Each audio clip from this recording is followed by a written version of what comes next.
Chapter 29. Brooke. "I have something absolutely unbelievable to tell you," Raven said on the phone. "You might want to sit down for this." "Me too," I mumbled. My voice wasn't nearly as excited as hers.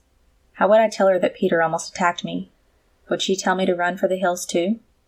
Should I? "Mine's more unbelievable, I promise," she bragged, but her voice had a trace of sadness in all of that excitement. "I got a letter from your mom today." I pulled the phone away from my ear and back again. "Something must be wrong with this connection," I said. "That's impossible." "No, you heard me right. It was dated almost a week ago," she explained. "She had to have mailed it before she died." "Why did it take you so long to get it? Why did she send it to you? What did it say?" I asked, my heart beating wildly. I thought my mother was out of surprises for me. I guess I was wrong. She huffed. "His Highness had to inspect it for poison before allowing me to have it. He tested it to make sure it wasn't laced with drugs or bombs or whatever it is he's afraid of. He just gave it to me now. I swear I called the moment I read it." "Read it to me," I whispered. "What did she say?" She cleared her throat. "Brooke, I don't know where you're staying now, so I'm sending this ring to Raven to make sure it gets to you. It is rightfully yours. Gran would have wanted you to have it. I know there's nothing I can say to make it all better. I wish I could. I know you need more from me than a ring that isn't even mine to give, but I hope it's a step in the right direction for us. I hope you will know how sorry I am. I love you, Brooke. I love you and Millie. Everything that I've ever done that has hurt you is not because of a lack of love for you. It was always a lack of love for myself. I'm so sorry that my own demons have caused you both so much pain. I want to be better. I want a new season of life for us. Please find it in your heart to give me that chance. Love always. Mom." I sank to the floor in silence, staring up at the small urn on the table. Charles had given me her ashes that morning. Our final goodbye was not the angry outburst at the homeless shelter. It was this beautiful letter. "Brooke, are you okay?" Raven finally asked. "Talk to me." I wept loudly, covering my mouth with my hand to stifle the noise so Charles and Millie wouldn't hear me from outside. We would never get that new start that she wanted, but I was so grateful for this beautiful ending. "I wish I could be there with you," Raven said. "I have the ring, and it's stunning. If you want, I could probably strike a deal with Dad and leave it in the mailbox for you to pick up. That way you can have it now, and you don't have to wait until you see me on Monday. I mean, he'll be watching you creepily over the security cameras when you pick it up, but it's yours, and I want you to have it as soon as possible." I nodded, aware that she couldn't see me, but I could hardly stop crying long enough to talk.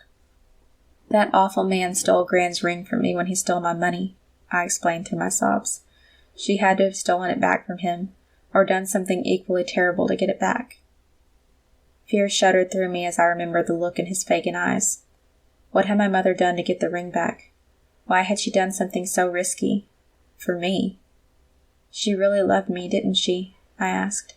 "She was bad at it, but she loved me. She really did." I chuckled at the craziness of what I was saying. And I loved her too. I hated her, but I loved her at the same time. Raven sat silently on the other end of the phone, letting me process my emotions. In the silence, genius struck me. "Yes, put the ring and letter in your mailbox. I'll be there to get it as soon as I can." We hung up and I ran outside to find Charles rocking on the front porch. "Will you ride with me to town?" I asked him. "Now? I thought we were dropping Millie off at Lauren's after lunch. I don't think she's even packed yet," Charles said. He pushed off of the rocking chair with a grunt, bringing his body up slowly. "Millie, throw some stuff in a bag. We're leaving now," I yelled so she could hear me from the backyard. Charles rolled his sleeves up. He never wore short-sleeved shirts. He would just roll up the long-sleeved ones until they were at his elbows. "What's going on? Where are we going?" "I need some help. Do you know how to haggle to get someone to pay you more for something?" I asked. He scoffed. "Girl, I could sell a boat in the desert for twice its value." I smiled. "Good, because we're going to a pawn shop." "Mr. Atkins, I haven't seen you in a long time," the pawn shop owner said as we entered. "Been staying out of trouble?" I busied myself looking around as if I were shopping as Charles walked to the counter. "More than you probably have, Bob," he said with a nod. "I'm here to pawn a vintage sapphire ring, and I came here because I know you'll give me the best price." "Let's see her, and I'll see what I can do," Bob said, taking a seat behind the counter. The wall behind him had so many random things hanging from it. A guitar, a set of swords, and commemorative plates were some of the craziest things. Was this really the best place for us to be? Should we have tried a jeweler instead? Charles pulled out Gran's ring and laid it gently on the glass case. Bob put on his glasses and studied it for a while. "It's beautiful," he finally said. "Are you sure you don't want to keep it?" Charles glanced at me for verification, and I gave him a curt nod. "We're sure," he said. "Then I'll give you 2,500 for it," Bob said, and I let out a disappointed breath that I didn't know I'd been holding. "That's not nearly enough," Charles argued. "You're going to have to do better than that." "Are you a jeweler now, Mr. Atkins? I know what this ring is worth," Bob said. "I have to be able to charge someone else more than what I give you. 2,500 is the best I can do." Charles scoffed. "Clearly not. I was looking for $5,000. $5,000? No way, sir. I couldn't possibly give you that much," Bob argued, taking off his glasses. "Then give me 4," Charles said, as if he were doing Bob a favor. 4,000? No, 3. 3,500, Charles said, crossing his arms. Bob groaned. 3,400, and not a penny more. "Done," Charles said, shaking his hand. He began filling out the paperwork. "I can't guarantee this ring will stay here," he said softly. "Before you sign, I want you to be positive that you're sure you want to sell it to me." "I don't know how you make any money asking people if they're sure over and over," Charles said, flipping to sign another page. Bob sighed. "I'll come out and ask it then, Mr. Atkins. Is the ring Helen's?" "Don't be ridiculous," Charles said, signing the forms and slamming the pen down on the glass a little too hard. "I wouldn't sell you one of Helen's rings if you offered me 1,000,000 and had a gun to my head." "Fair enough," Bob said, raising his hands. "I'll be back in a minute." "It's not as much as he lost," I said when it was just the two of us in the front of the shop, feeling defeated. He shrugged. "It's a good start, and it's all you can do. Do everything you can, and then let the good Lord deal with the rest. That's what Helen used to say." Helen seemed like a real gem. I had really missed out by not getting to know her. I would find a way to make the rest of the money for him. After all, I knew how to clean now. Maybe I could start up my own business. The leaves crunched beneath our feet as we made our way into the woods. I was hot in my jeans, but I had learned my lesson. You don't wear shorts into the thick forest, no matter how hot it is, unless you want your legs to get torn up. Charles's tranquilizer gun was reloaded and at the ready. "He's still not home," Charles said as he exited the camper. "It's best to assume that he's still the wolf." I covered the broken window with a piece of tarp I had cut to size and tons of duct tape. Rain was supposed to be coming, and I didn't want his home to get soaked. The blood and fur on the jagged edges of the glass made me bite my lip to keep from crying. "Is this good enough?" I asked. I had taped it from both sides to make sure it was weatherproofed. Instead of answering, Charles held his hand up to silence me. That instant, I heard it too. Footsteps. To both of our dismay, Sheriff Williams walked out of the brush and over to us, his hand resting on the gun on his hip. I hated seeing him out here where Peter lived. It made me so uneasy that he now knew where the camper was. His presence would make anyone uneasy. I didn't know how Nash lived with him. "What brings the two of you out here today?" he asked. "It isn't safe." "What brings you on my property, Sheriff?" Charles countered. "I can venture on my land whenever and wherever I please." "Some of our hunters spotted the wolf near here," he explained. "It would be best for both of you to go back home. I can walk you there myself. The last thing we need is a stray gunshot hitting a civilian." I felt my chest tighten. The hunt was actually happening, and they had seen him. I thought they had called it off. My honesty hadn't made a difference. The sheriff got his way regardless of the facts. "Get him off my land, Pierce," Charles said, his eyes narrowing, "and do it now." "Excuse me?" the sheriff asked, his body language shifting as if ready for battle. "This is my private property, and I don't allow anyone to hunt anything on this land. You know that. I've had to take action against people trying to hunt deer here in the past," Charles explained. The sheriff didn't back down.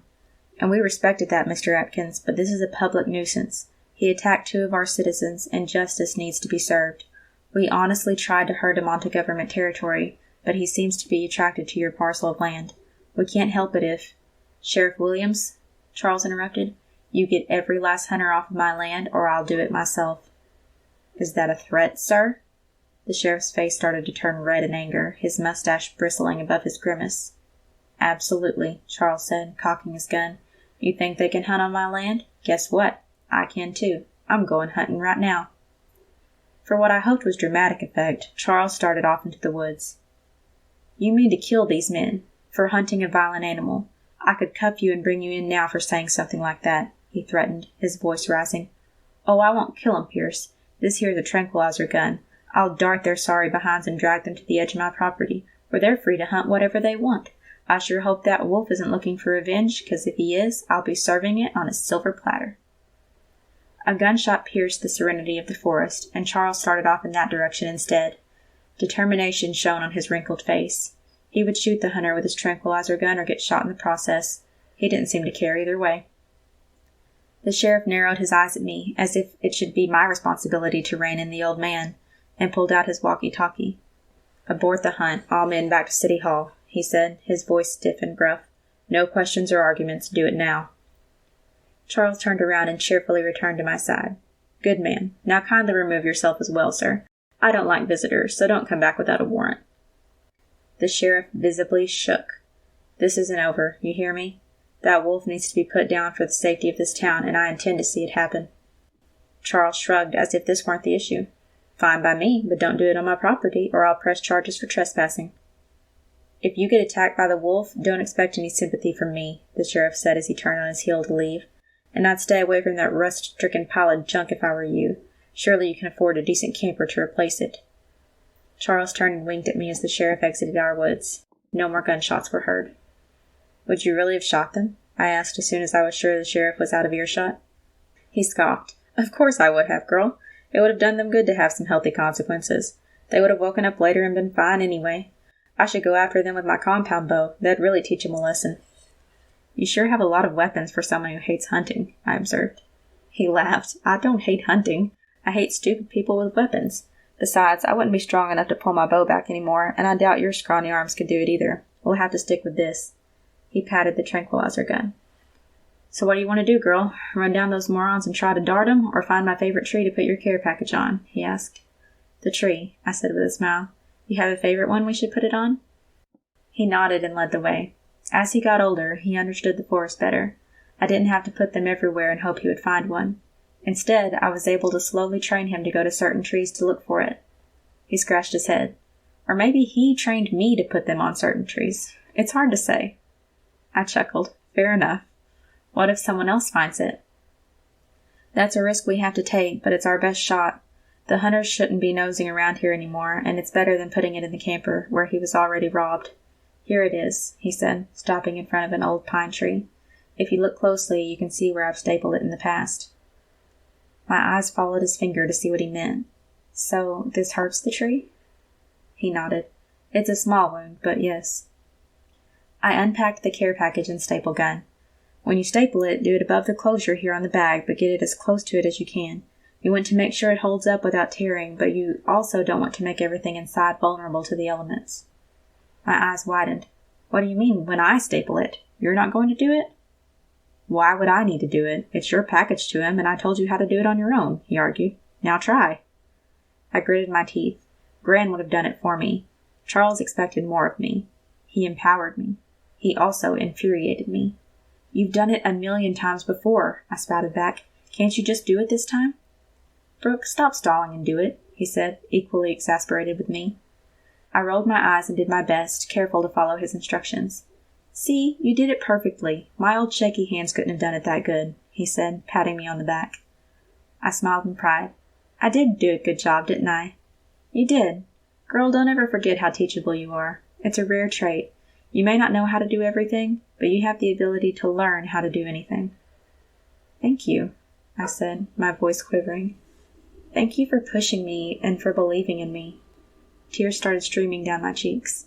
He nodded and winked at me. Don't cry now. It's okay. Let's get home. Hopefully we'll see a straggler on his way out and we can shoot him with old Bessie. I'll teach you how to use your scope to hit him right in the behind. I'll even let you pull the trigger. That'll cheer you up.